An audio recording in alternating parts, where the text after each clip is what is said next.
papers, I was asking, like, show me how to do this. So I wasn't quite sure how maybe your systems could handle certain kinds of numbers. I'm just trying to help you out to make sure that your system can actually work and be cohesive. So we'll see how it works out. So there's a few that are kind of cool that I want to see how they shake out. So that's going to be this Wednesday. Today we're going to finish up chapter 9. I'm going to have to figure out, we're going to throw some of 11 out probably, but I'll work on that and I'll let you know on Wednesday. Some of you guys are just excited. Like, anything you want to throw out, Jeff, that's fine. We're going to do a bulk of chapter 12 though, because that's, not everybody in here has done probability in their life, and that's one of the things that we actually deal with every day is probabilities, and it's something that humans are not hardwired to understand. It's something we created, but nobody understands it very well. And when you misuse probabilities, various bad things happen. Right? You're out $1 when you pay for that lotto ticket, or people die. Somewhere in between that range of things is what happens. Oh yeah, do you remember those days? So any questions from homework? Yes, sir. 93, number 27.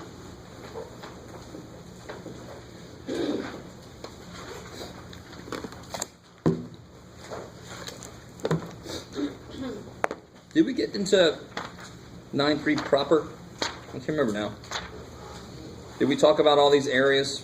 I know I did the circle. We did the circle thing. We very quickly did. So let's see what this question is. Number, which one, sorry? 27. Oh, yeah. So let me do some more stuff. I think I talked about the trapezoid formula. Mm-hmm. Yes. All right, let's do this, bro. Let's do this. This is number 27. Holy crap. There's more math. Crouching line, hidden math.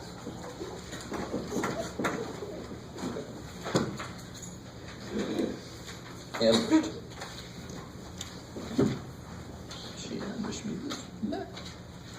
well, alrighty, section 9.3, 27. It's got this picture. I call this a cookie cutter picture. Holy crap. Oh, okay.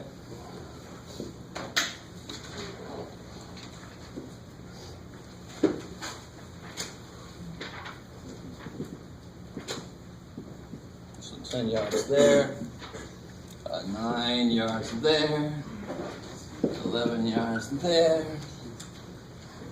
18 yards there.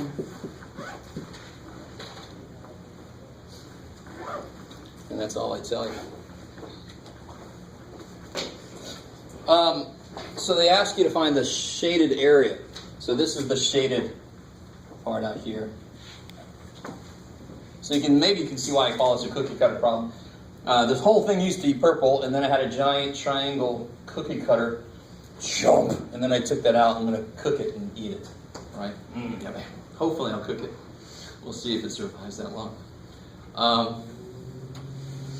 So you'll see several problems like this where they give you a big picture and then there's cookies cut out of it. So there might be one that's got like this and they got several circles that were cut out of it, right? So what you want to do is, what's the general idea of how to figure out the shaded area? How can I do that considering what I've just called it? It's a cookie cutter problem. So you're trying to figure out how much dough is left once they cut that out. You find the whole thing and then subtract the missing piece. Because I physically took this away. So that's what you do mathematically. You see, what's the whole thing before this was cut out minus the area that I cut out? Amazingly enough, that equals the area that's left. Right? So that's why I call it cookie cutter. So what's the area of the whole thing? Pretending like this is filled in also. What shape is the whole thing? Oh shit. Is it a rectangle? No, why not? Because how many pairs of sides are parallel? Only one pair. Right? Like two sides, which makes one pair, right? This pair of sides, not parallel. Right? I know what you meant, so I'm with you. Hopefully I know what you meant. All right, how you guys doing with me? You all right? Because what's the definition of a trapezoid?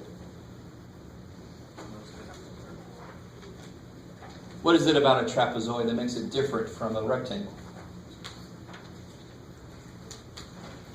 Oh shit, all right. Well, let's see. Those of you with books, you could be doing like Christina's doing and actually see if it says it in the book. Nobody knows? Nobody knows. Nobody knows. Nobody cares. Isn't like a quadrilateral with two sides that are parallel and then the other two don't really matter? I love it. Yeah, and the other two are not to be officially trapezoidal. If the other two also were, then it's a rectangle. Right? So you can consider a rectangle to be a special case of a trapezoid. You kind of with me? So a trapezoid, this is what you consider a trapezoid, right? But it didn't have to be like that. It could be like this. It could be like, oh, everything was looking good for a rectangle. Oh shit. Oh shit. Poor little dude. That's basically what I have there, just turn. So remember this formula, this is why I was asking if I had done the area formula for a trapezoid. The area of a trapezoid is 1/2 base times height, just like a triangle, but there are two bases. So what's true about the two bases? Those must be the sides that are parallel. Yeah. So which sides are parallel? 9 and 11. Good. So that's my B1 and that's my B2. Right? And what's the height? No. 18. Right? Isn't this the height? What's the height? It's how far apart the two bases are. All right. Just because they turn it on you, that shouldn't totally throw us off. Right? We're the humans here. We created this stuff. Turn it, who cares, book? Stupid book. Ah. All right, so now putting this together. So my height. So what's the area before I cut this out? It's a trapezoid, so 1/2 the sum of the bases times the height. So I'm going to call this area before. AB. So what's the sum of the bases? 20. And what's the height? 18, right? What's 1/2 20 times 18? 180. What's behind the scenes here that I did that hopefully you guys do, and you have to be careful. What's true about all the units? They're all the same. Be careful, they do have a few of these where some are feet and some are inches or something like that. You don't just start multiplying stuff. You got to make sure that they actually agree, the units agree. If this was yards and that was feet, then you end up with yard feet. What the hell's a yard foot? What the hell is that? I don't know. I got various images in my mind, but they're probably not it. So this is 180. Beautiful. Square yards. Now what do you have to figure out? The area of the triangle, and then just cut it out from that. Subtract it from that. The triangle, you got everything you need. What's the area of a triangle in general? 1/2 base times height. And that's how I remember the trapezoid. A trapezoid is a triangle with two bases because somebody cut his head off. So it's 1/2 base. Oh, put both bases there times height. See, it's the same stupid formula. Do you see that? It's kind of awesome. It's kind of a nice way to remember. And then, so now there's the height, there's the base. Figure that out. Subtract it from that. You're done. So that's how you do a cookie cutter problem. You pretend like the part that's not shaded is shaded. Find the area of all that. And then find the area of the part that's not shaded. Subtract that out. Cut it out. So there's several problems just like that cookie cutter problem. I like it. Okay. Anything else from homework? You've had so much time. You're done with it. Yes? Oh, well, we haven't gotten to 9.4 yet at all. So let's hold on to that one. Number 50? Oh, yeah, the flower box. Okay. So let's remember that one. Don't let me forget. 9.4, number 50.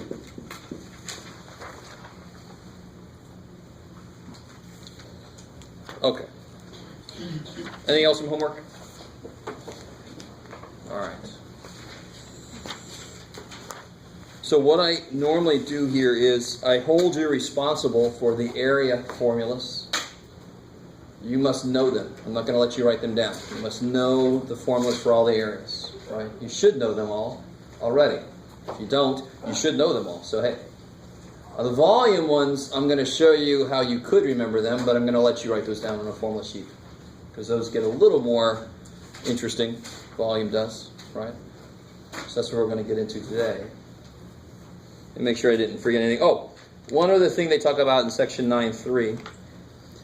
Because triangles, you might have only two sides and you might need the third side. So what's nice about certain kinds of triangles and their sides? What kind of triangle do I know something about its sides? A right triangle. Right triangle. So if I do have a right triangle, I don't know, let me call that one A. I'll call that one B, and I'll call that one C for some reason. And why did I call that one C? Because that one happens to be the what? Hypotenuse. And it's the, what's true about that side in a right triangle, the hypotenuse is always going to be the longest side. I like it. If that's 90, what's the biggest that either one of these could be? Yeah, 89.9999999. You got to leave something over for the last. How much do they all add up to be? 180. Any triangle that exists in the geometry that we use. Right? I'll stop right there with that. There are other geometries where angles and triangles add up to more than 180. We won't go there. Don't worry. Look it up. Look it up, kids. All right. So the interesting thing, and here's a nice visual. This is not a proof. But this is a nice visual of something you all should know. It's the old Greek dude, right? That actually didn't come up with it. He had his followers do it, and then he took credit for it. Who's the Greek dude I'm talking about? Yeah, Pythagoras. So the Pythagorean theorem. Let me draw a little smaller triangle so I can draw all this. If I made a square off the sides of each of these,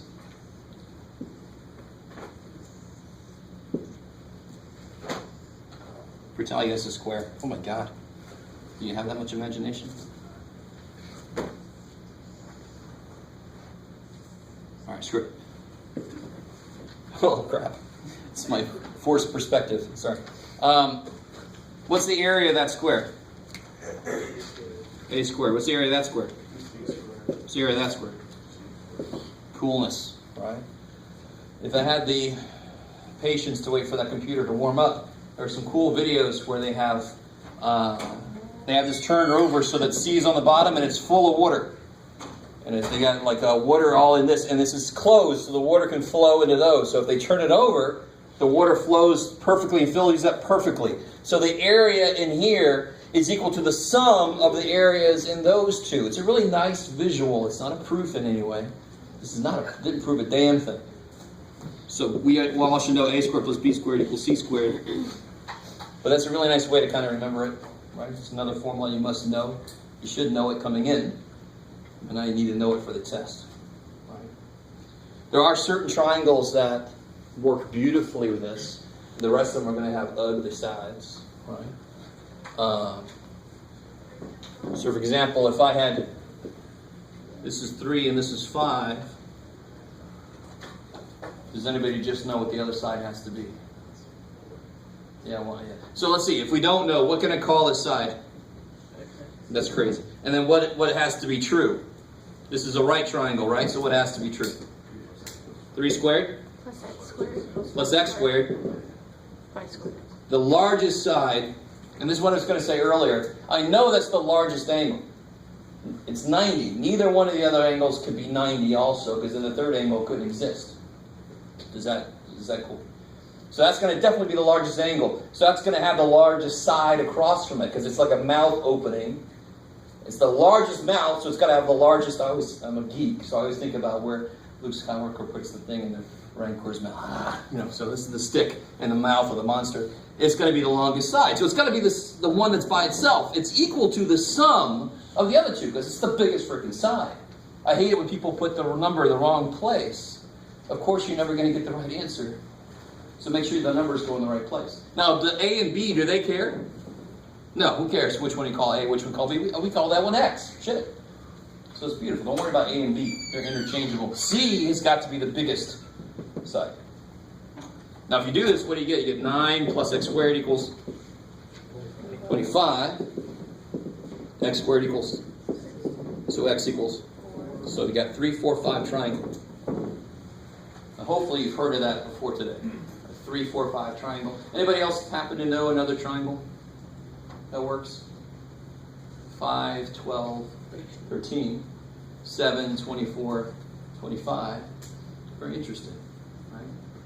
Or maybe it's just, I don't know. But a little side note. Have you guys ever noticed, I don't know if this came up when we were talking about sequences. This came up in the book, but I don't think I made a big deal out of this. What sequence is this that I'm making? What sequence is that? Squares. Squares. It's just squares, right? How far apart are these? What sequence is that? Odd numbers, right? So this is interesting. So look here, 9, 16, 25. 9 plus 16 is 25. 9 plus 16 is 25. I mean, so that sequence, and it doesn't have to all be in a row there. For example, 7, 24, 25 is not even in here, but the idea is 24 squared and 25 squared are an odd number apart from each other. Every square is an odd number apart from its next square. Do you guys see that? Again, this is going a little bit beyond what you have to understand just to use Pythagorean theorem. I know that. But some of you guys are going to latch onto this and understand that's why these kind of things have to exist. And actually, there's a lot of them. Maybe a lot of them, right? Okay, enough of that. So in general, though, here, take a second. This, I'm going to tell you ahead of time, this is not going to be nice. This is not going to be a pretty answer. But can you guys tell me what this is? Take a minute and do that. If you don't have a calculator, just get as far as you can by hand.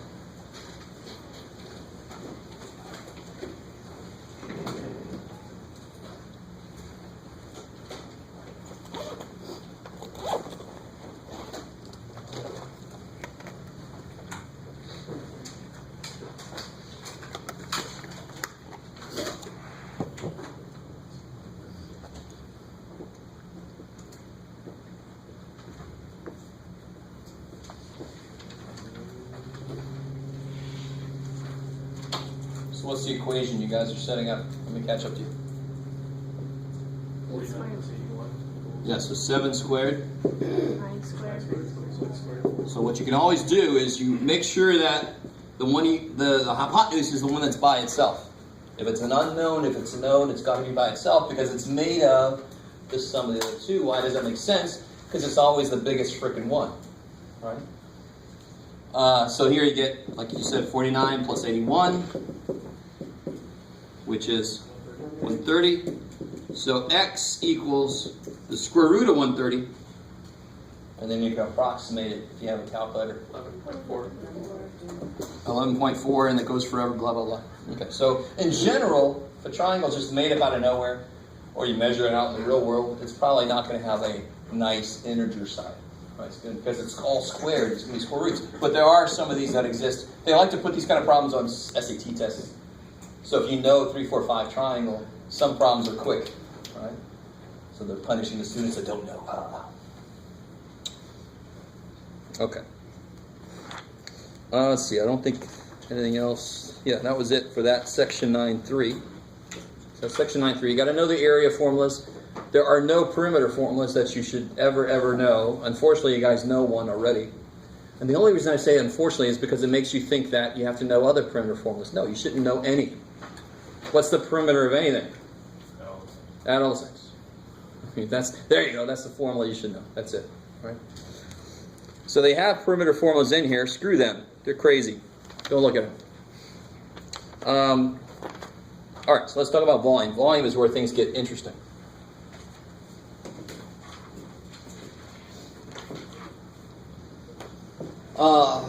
Let's start with just a rectangular solid. So this piece of paper has a certain area, right? You with me? If I stack a bunch of these up, it's going to pass through a certain volume. This formula I'm about to write down is actually the same formula for any shape that has a repeated, any volume that has a repeated shape. So rectangular solid, otherwise known as a box. right? Little blocks. It's got a length, it's got a width, it's got a height. So the area of the base, what's the area of the base? So you got length times width, and then if I stack up h of them, it's going to pass through a volume of length times width times height. I'm going to multiply, there's h LWs stacked up. So the total volume that passes through is L times W times H. Now most of you should probably have already known that formula coming in. And of course, volume has to be in what kind of units? Cubic.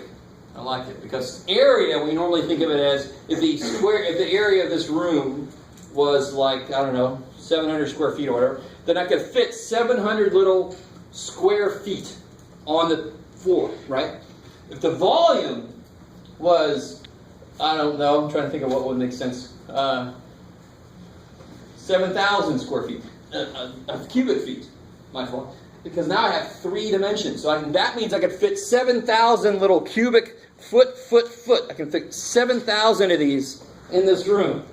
Let me get the next one. Right, I can fit 7,000 of those bad boys in this room. Does that make sense? I mean, that's really, really what's kind of going on behind the scenes. Maybe. Okay? So you've got to make sure any formula used for volume better come out at the end as cubic units. If it doesn't, something went wrong somewhere. They come in right off the heels of this idea of finding the area of the base and multiplying by the height. Let's look at a cylinder.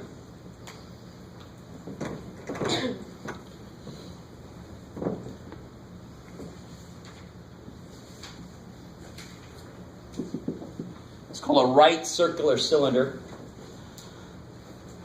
Because it's circular. And it's called right because it's not leaning, right? This could be you could have a cylinder that looks like that. It's leaning, like the Tower of Pisa, right? That's not really leaning like this. This is like extreme. Oh, but this is like a right angle here. That's what that right piece of that word means. Does anybody happen to know what the volume of this is? All right, let's figure it out. What's the area of the base? Let me give us some stuff.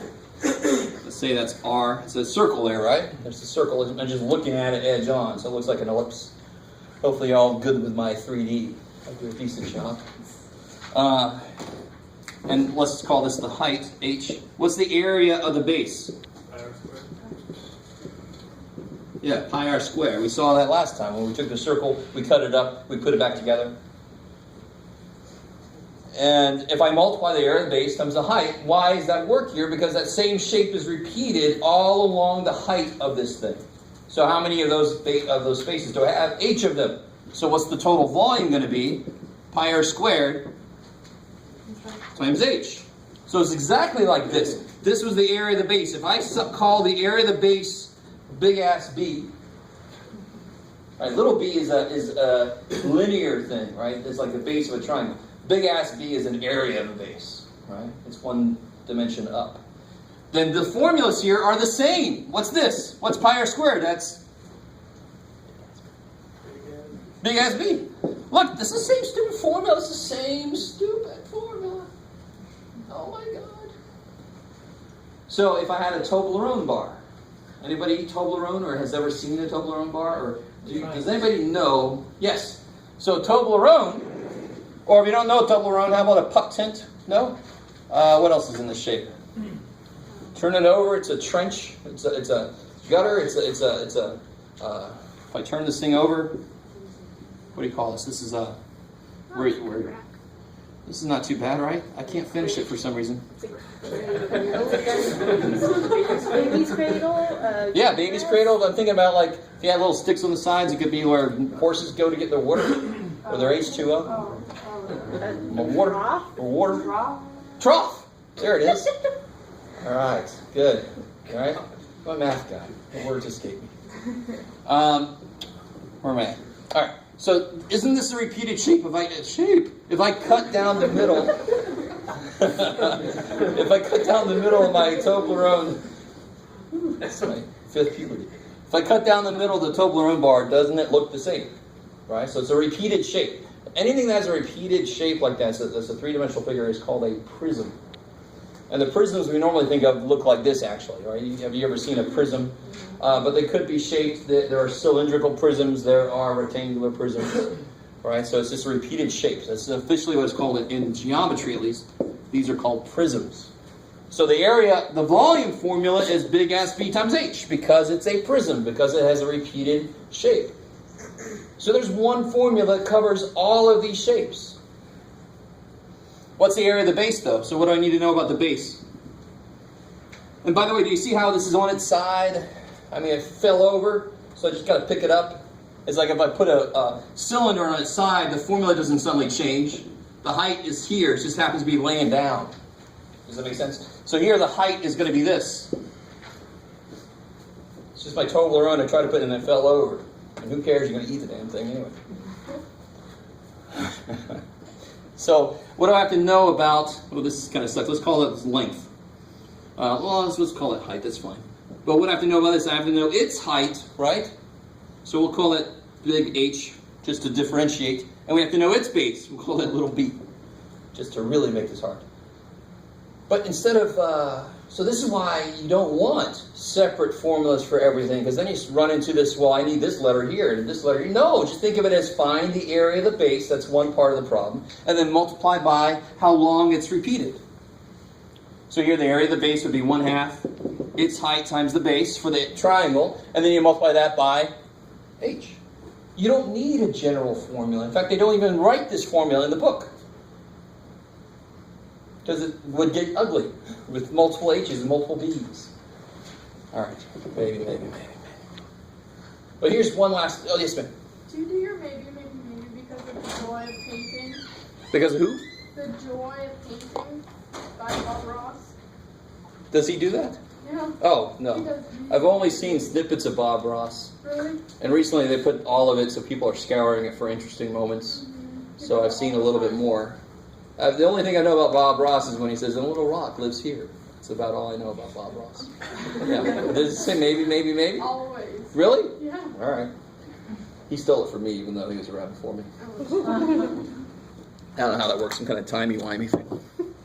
All right. I'm going to find it out. So let's do one. Let's do a concrete example. There's no numbers up here. Let's do one with some numbers. So let's see if you guys can do this. This is really going to be a challenge for me. But it's not too bad. It's been sitting out in the sun. Whatever this is. You see what it's meant to be, right? If you don't, then I'm sorry.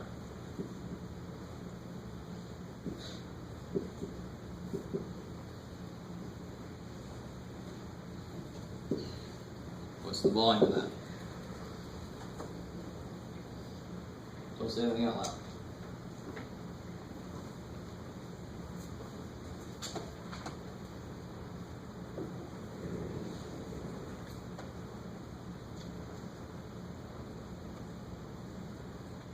Thinking an art teacher would be, where's your horizon? I don't know, man. Right? Where's my art people out there? You have to have your horizon point.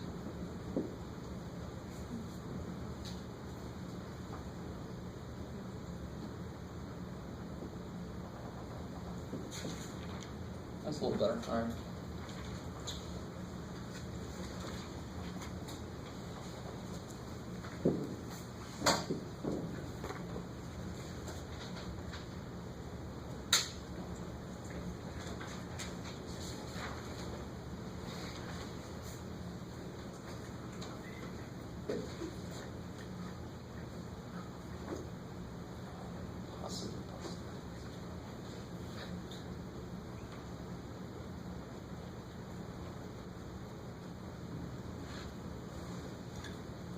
One Spanish song is quizás. Perhaps.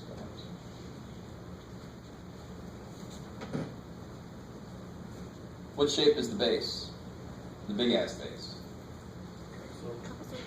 Trapezoid. Right, we just talked about that. So I would make one little piece of this problem just figuring out what that is by itself.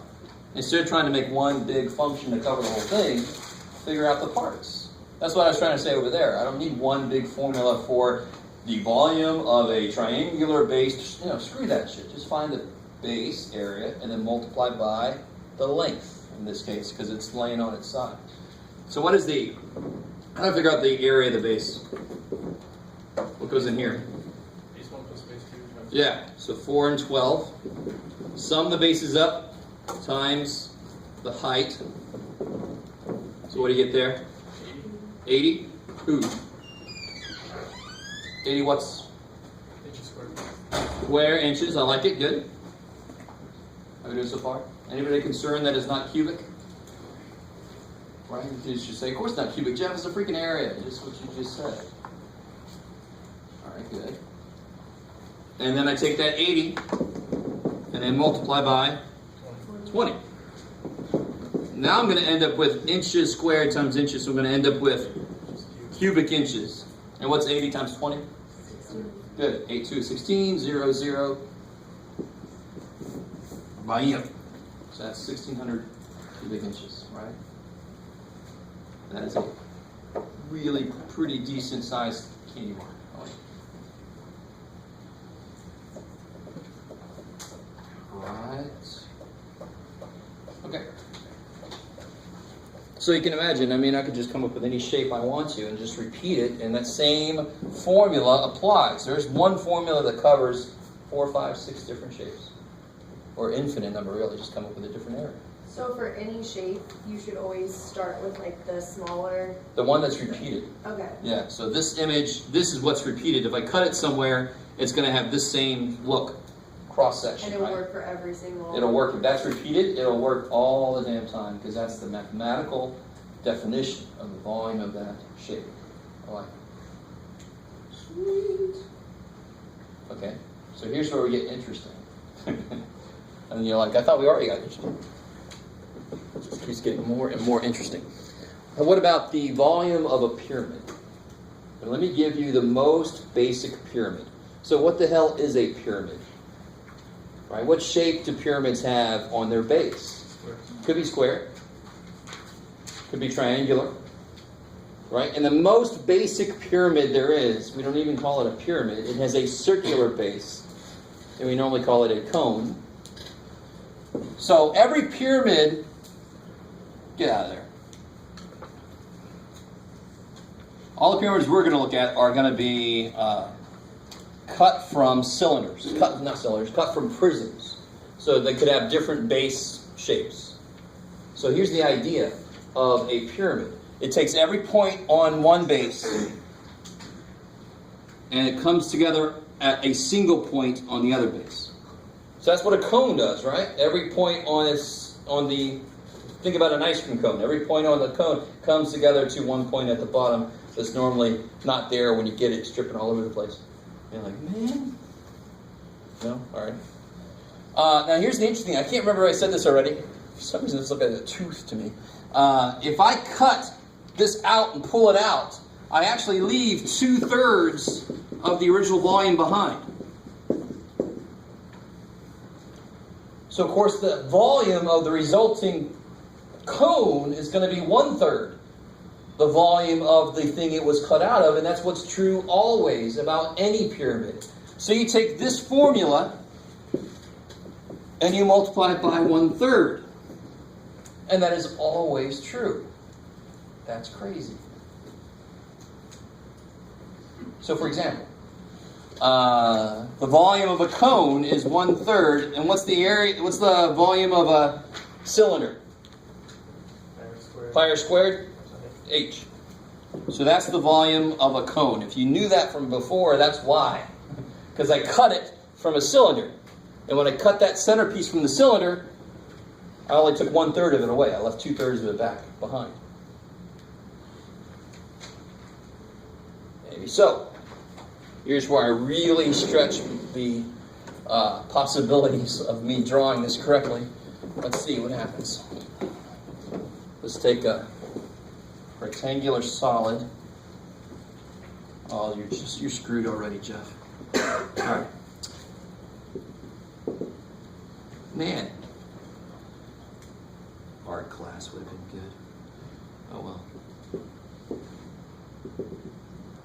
Okay, let's see if this works.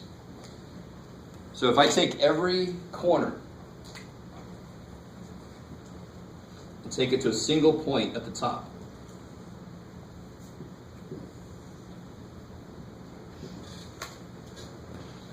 You use your imagination a little bit. You don't have to use it that much. Come on now. You don't have to humor me either. There's a pyramid in the center there, right? If I chop all that and put this up, there's a pyramid left over. That's a freaking pyramid. Its volume is going to be 1/3 the volume of the shape it was cut out of. That's freaking awesome. So the volume of this pyramid is 1/3. What's the volume of this thing it was to begin with? Length with height. Yeah. So for any prism, the volume is area of the base times the height. For any pyramid, the volume is 1/3 area of the base times the height. All right, so those two formulas cover like 6, 8, 10 different formulas that you could have for all these things. All right. But they do list all of them in the book. They list all these bad boys. Where they put pyramids. There's pyramids, starting on page 519. Oh, good. They just list the one volume formula for a pyramid. I like it. Yay, book. So let's see. The one I left out, and then we'll have to go back and talk about surface area. The one I left out is a sphere. That doesn't really fall into any of these. It's not a prism. It's not a repeated shape because it tapers off on the sides. If you think it's a circle, no, the circle is smaller each way you go. So a sphere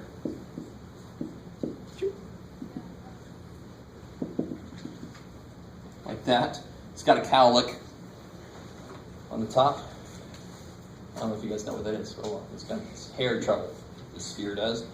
And it looks like something with one eyeball. The volume of the sphere. Anybody know the volume of the sphere?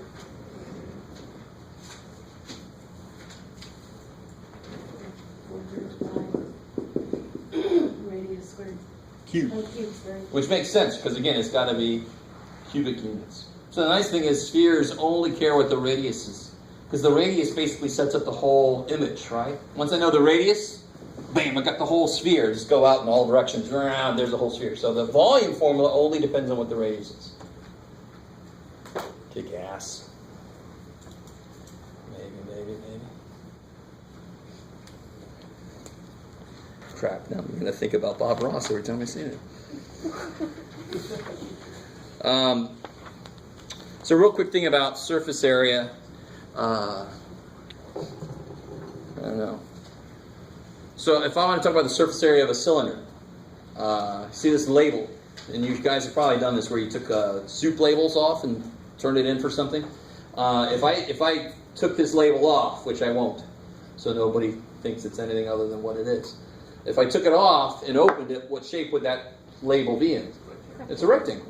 So I can figure out the formula for the surface area of a cylinder. So if I pay attention to, so it's basically chopping it down a seam and then opening it up. Because this area only cares about the surface of something. It doesn't have to go through the center. So if I open it up, it doesn't matter what used to be inside. It just cares about that surface that I make. So if I open this up, well, how far around is this? How far around is that total? How far around is that? 2 pi r. It's the circumference of the circle. So that's 2 pi r around. And how tall is this? Well, it's going to be h tall, right? So if I open this rectangle up, it's going to be h tall, and it's going to be that same 2 pi r, just like when we did, it's almost like sort of like related to when we looked at a circle area. So the surface area of the sides of a cylinder, at least, are going to be, what's the area of this rectangle? Yeah, so the surface area of a cylinder is going to be 2 pi RH plus the areas of the top and bottom, of course. And the areas of the top and bottom, they're both circles, so it's just pi r squared. So you get 2 pi r squares. So that's the surface area of a cylinder. Now let's take a step back to something that should be even easier than that, because you don't have to envision unwrapping. You don't have to play with unknown substances. Let's see.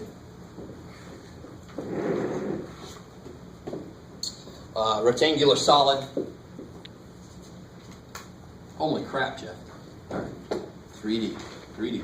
There you go.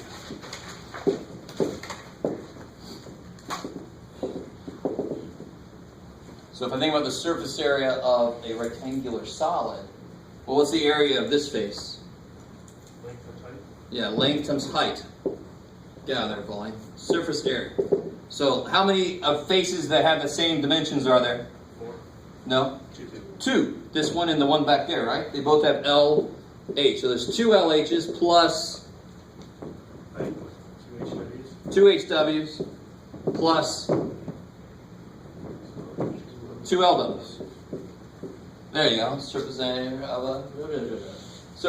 of a rectangular solid. So this is almost like perimeter.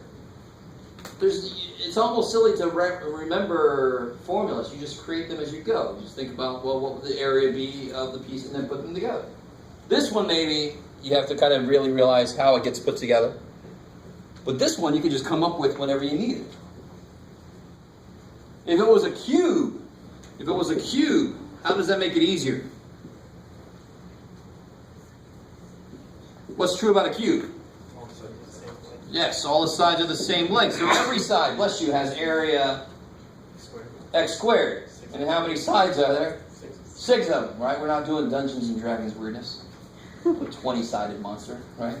So the surface area here would be 6. Get out of there, cube. 6x squared. So it makes sense. Surface area is a true area. It's got to be in square units. Volume's got to be cubic units. So everybody's looking at the clock. We got time, folks. Let me see.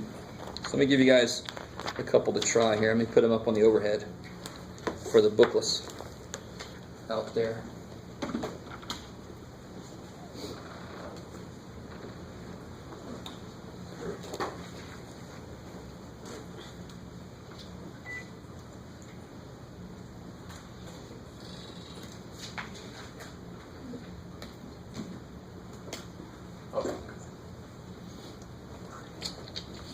So if you are with book, this is on page 521. Oh, shoot. Let me do this instead. That's the magic book with all the answers.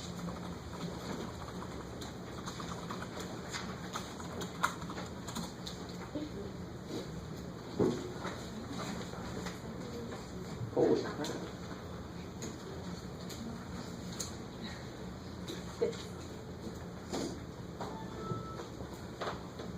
Okay.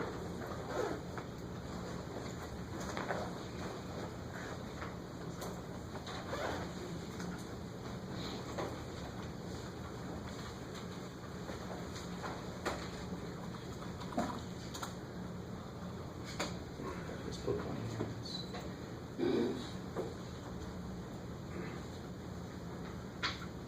Now I know I didn't let you guys do online homework, but I think I've got access to the book here somewhere.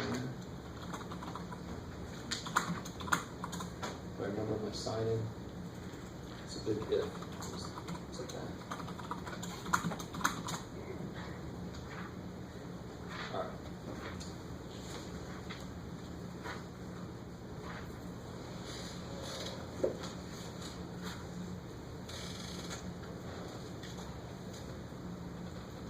Yay.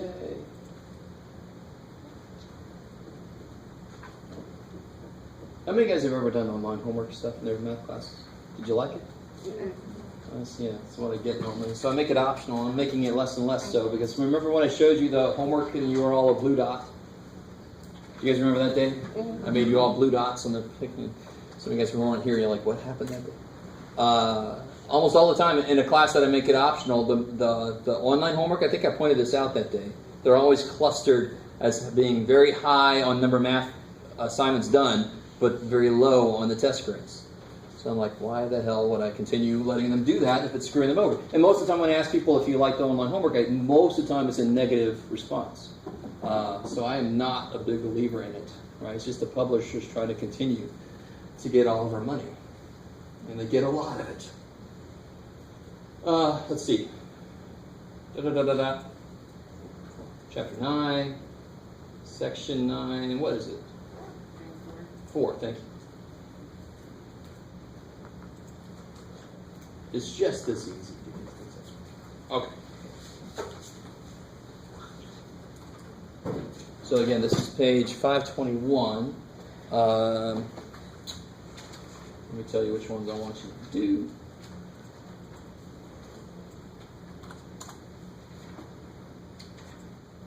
Oh, scheisse. Alright, let's do some that you can see. Let's do number, let's see. What you want, Jeff? I don't know, man. Number 9, 11, and 18. Can you guys see that?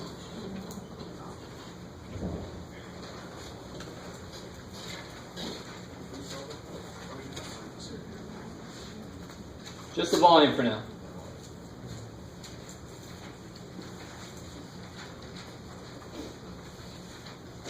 Nine, 11, and 18.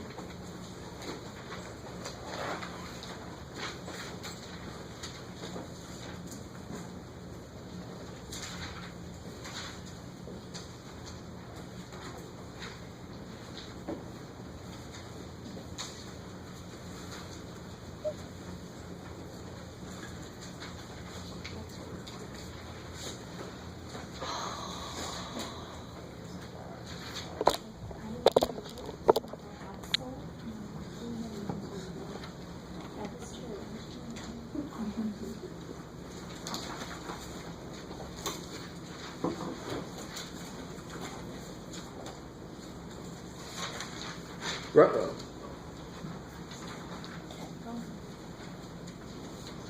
That's useful. I could try to draw it. Looks like this poor dude is. Well, that should be exciting. This shouldn't be too hard for me.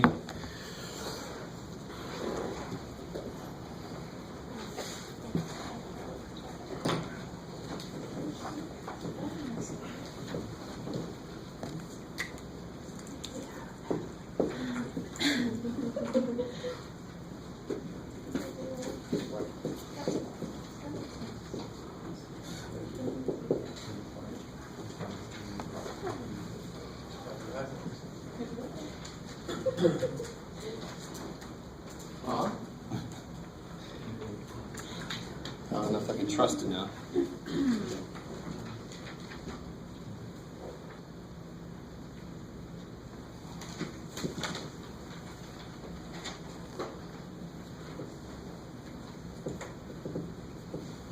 Alright. This was the one I was really not wanting to do. Please stay there.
sides. They have the right angle, so you know that these are parallel to each other. But one's 8 and one's 12. To be rectangular, they have to be the same. And the funny thing is, if you use the area formula for a trapezoid, but you use it on a rectangle, it'll still work because, like I said, the rectangle is actually a special trapezoid. If you don't believe me, try.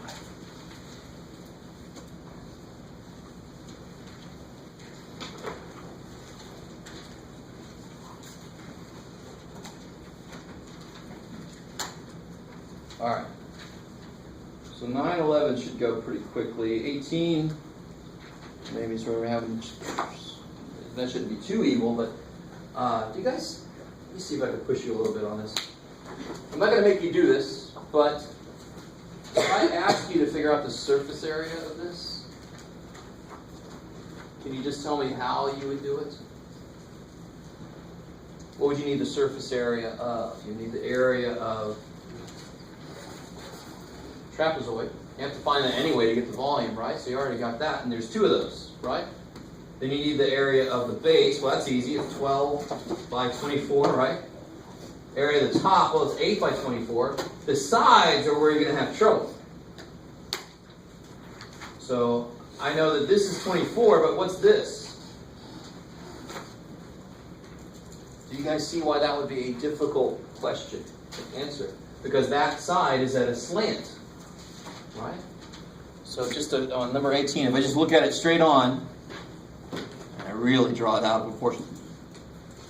This is 10, this is 8, this is 12. What shape is this?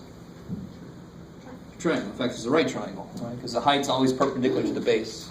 That's the definition of height.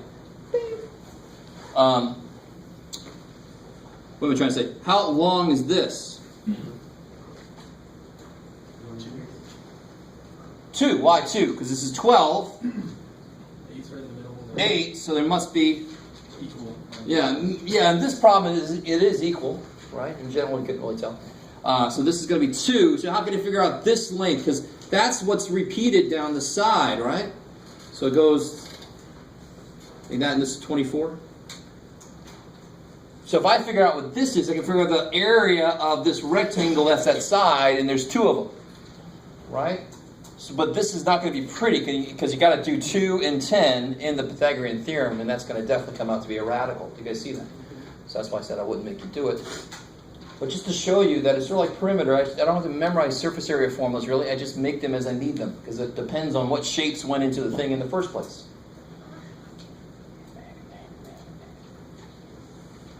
Okay, so this should be easy. What's the volume of this dude? 8 squared. Good. 8 cubic yards. I like it. I like it. What about the volume of this dude? How do I set that up? What's the formula for it? Squared.